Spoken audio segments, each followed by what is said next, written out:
Bonjour les amis, donc aujourd'hui je vous fais une petite présentation d'une partie du livre L'arbre du yoga de BKS Iyengar. C'est un livre que j'apprécie beaucoup qui permet de bien comprendre ce qu'est le yoga traditionnel partagé par un maître, un gourou, yogi traditionnel. Et c'est une partie qui parle du yoga en tant qu'art. Je vous mettrai le lien de la biographie de Iyengar et de ce livre en question. Et voilà, moi qui a un chemin un peu d'artiste, que j'ai commencé dans les arts du cirque, voilà, ça me tenait à cœur de vous partager cette partie qui me parle beaucoup et que je souhaitais vous faire connaître. Pour ceux qui ne me connaissent pas, je suis thérapeute ici à Rio de Janeiro, à Recreio dos Bandeirantes plus précisément, dans un temple bouddhiste de la voie traditionnelle du Dzogchen que nous allons ouvrir ici à Recreio dos Bandeirantes, à 1000 Estrada Rua da Pontal, proche de la plage de la Macumba. Et donc je vais donner des cours de yoga traditionnels, d'Ashtanga Yoga, des enseignements de la gnose bouddhiste et aussi des enseignements taoïstes, comme le Dinan Qigong par exemple, voilà, ou différents enseignements avec d'autres amis lamas, parce que je suis lama bouddhiste. Et voilà, deux amis qui vont donner aussi des enseignements, et puis toute une équipe de la communauté qui est là pour nous soutenir et faire partie de la construction de ce temple et du projet, comme des magasins ou restaurants qu'on a ouverts aussi pour faire fonctionner le projet. Donc voilà, à part ça, voilà, je vais vous parler de cette partie du livre qui est très riche. Le yoga en tant qu'art. Le yoga est presque toujours considéré comme une philosophie ou une voie, mais très peu de gens savent que le yoga est aussi un art. Aucun artiste ne peut définir son art. Seul l'art lui-même, et non les mots, peut exprimer la nature de l'art. Le sage d'antan faisait une distinction entre connaissance du monde et connaissance de l'âme. Sachant que l'homme existe comme un être physique, mental et spirituel, et comprenant toute l'importance de ces trois niveaux, ils élaborèrent différents arts pour travailler sur le triple aspect de la nature humaine de façon rythmique, systématique et uniforme. Les 6 arts fondamentaux de la tradition indienne sont le yoga, la lutte, le tir à l'arc, le théâtre qui comprend la danse, la musique et les sciences économiques. Il peut y avoir différentes sortes d'arts, tels que les arts utilitaires, les arts thérapeutiques, les arts plastiques, les arts du spectacle. C'était le passé, j'en ai fait un peu.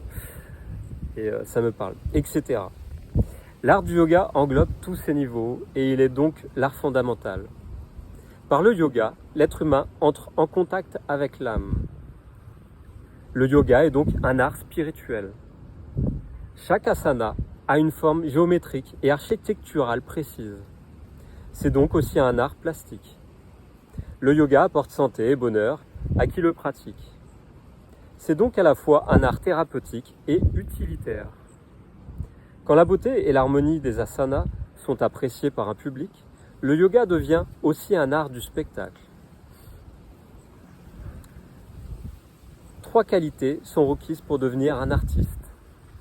On doit en avoir l'aptitude, c'est-à-dire être capable de maîtriser un art donné. On doit porter un immense amour à son art afin d'y travailler avec détermination, effort et concentration. Et l'on doit faire preuve d'imagination et de créativité pour développer cet art dans des directions nouvelles et inconnues. Ce qui est connu aujourd'hui était inconnu hier.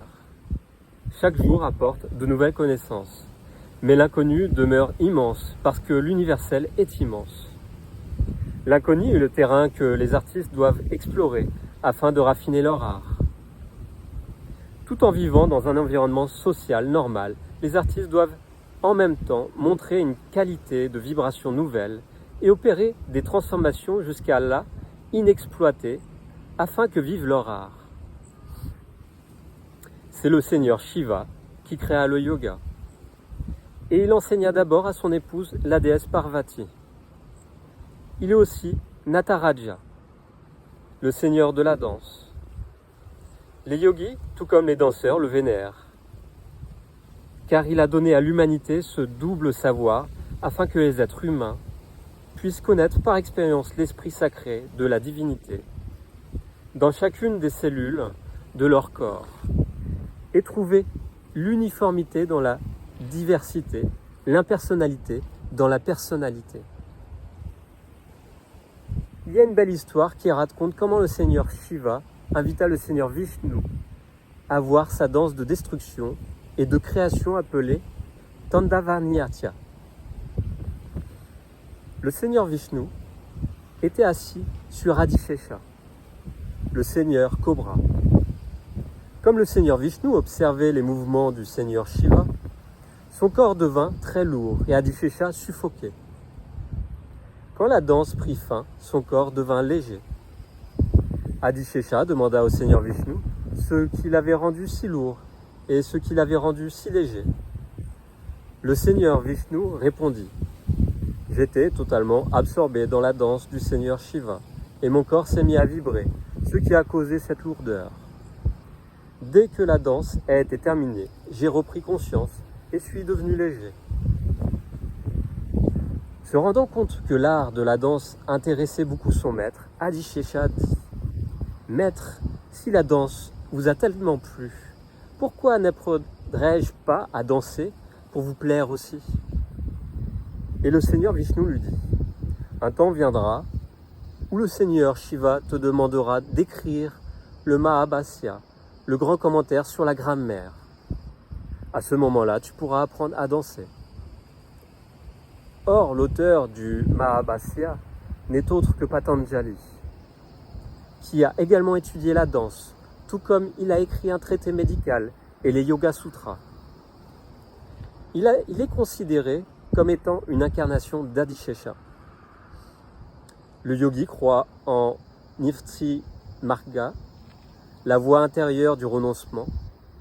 Le danseur croit à Nirti Marga, la voie extérieure de la création. Le yoga est Jnana Marga, une voie de connaissance. La danse est Bhakti Marga, une voie d'amour. La différence entre le yoga et la danse est que le yoga est un art parfait dans l'action, tandis que la danse est un art parfait dans le mouvement. Dans la danse, il y a une expression extérieure, par le mouvement, tandis que le yoga peut paraître statique à l'observateur, bien qu'il renferme un intense dynamisme intérieur. Dans le yoga, le mouvement peut être très léger, mais l'action est très puissante. Nous sommes tous pris au filet de la convoitise, de la colère, de l'avidité, de l'engouement, de l'orgueil et de la jalousie. Ce sont des bouleversements émotionnels qui nous touchent dans notre vie quotidienne. Le danseur utilise ces émotions et les transforme en expression artistique. Le yogi travaille pour les vaincre, comme recommandé par Patanjali. Maitri Karuna Mudita Umpekasanam Suksha Dukna Punya Upnya Vasinyanam Bhamvatana Sikpradasanam. Cultiver l'amitié, la compassion, la joie et l'indifférence envers le bonheur et le malheur, la vertu et le vice conduit à la paix du mental. Yoga Sutra 1.33. Le yogi et l'artiste doivent tous deux respecter le corps, sans forme et sans modeler, sans grâce et sans force. On ne peut être ni un yogi ni un danseur. Si vous êtes un artiste, rappelez-vous que, quels que soient les thèmes que vous présentez dans votre expression artistique, ils dépendent toujours des expériences et des actions intérieures avec lesquelles le yogi travaille aussi. Si en tant qu'artiste vous pratiquez aussi le yoga, si vous êtes aussi en contact avec les niveaux intérieurs de votre être, vous agrandirez considérablement votre champ d'expression et votre art deviendra ce qu'on appelle Satyam Siva Sundaram, vrai, propice et beau. L'art devient alors divin et est appelé Yoga-kala, l'art du bonheur. L'art dénué de cette profondeur est appelé Bhoga-kala, ou art pour le plaisir. L'art pour le plaisir a sa valeur, bien sûr, mais si l'intensité et l'assiduité disparaissent, il peut facilement dégénérer en Kama-kala, ou art pour la gratification des sens. Ce qu'il faut, c'est un mélange de Bhoga-kala et de Yoga-kala.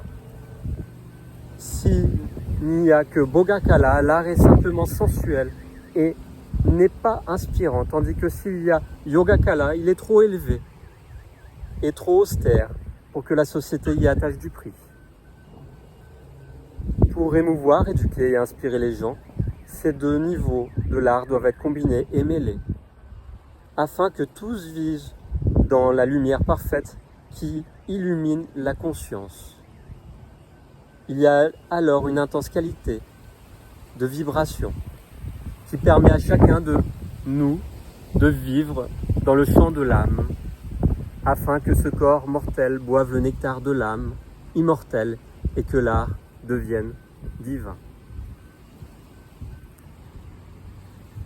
Merci pour votre écoute. Donc voilà, je trouvais ça très inspirant à vous partager, cette vision sur l'art, le yoga, sur la danse. La danse qui a toujours fait partie de ma vie depuis très longtemps et toujours maintenant. Le yoga que je pratique tel une danse envers la divinité Adishesha, sous son regard, que je fais au mieux pour me parfaire à chaque fois et le transmettre de cette façon, que ça soit un art et non une technique.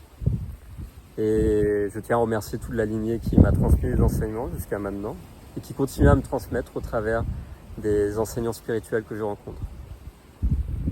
Voilà, à bientôt les amis. Et si vous voulez, vous pouvez me contacter, je vais mettre les coordonnées en lien de mon adresse mail et l'adresse téléphone. Ça donne des enseignements à distance, comme actuellement à des élèves en cours particulier, et au temple pour des groupes qui viendront, pour des stages ou des cours réguliers, hebdomadaires. À bientôt. I shot a different round with another man.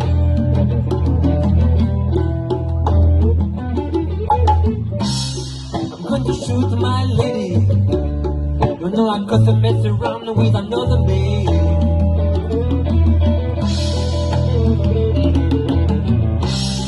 Yeah, Joe, I heard you shoot your lady down to the ground.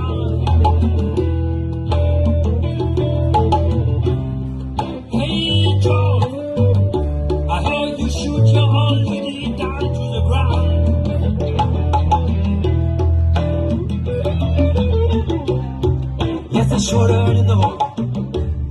I got to mess around with another man.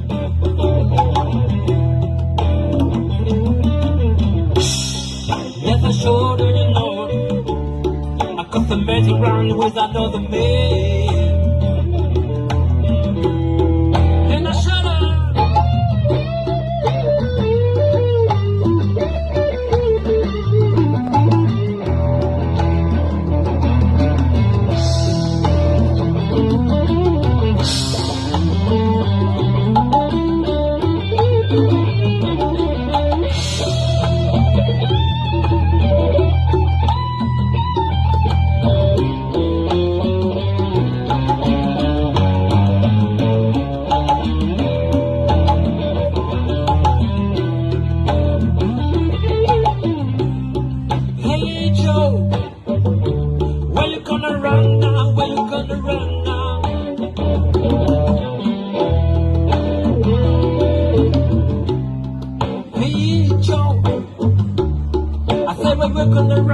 Where you gonna run?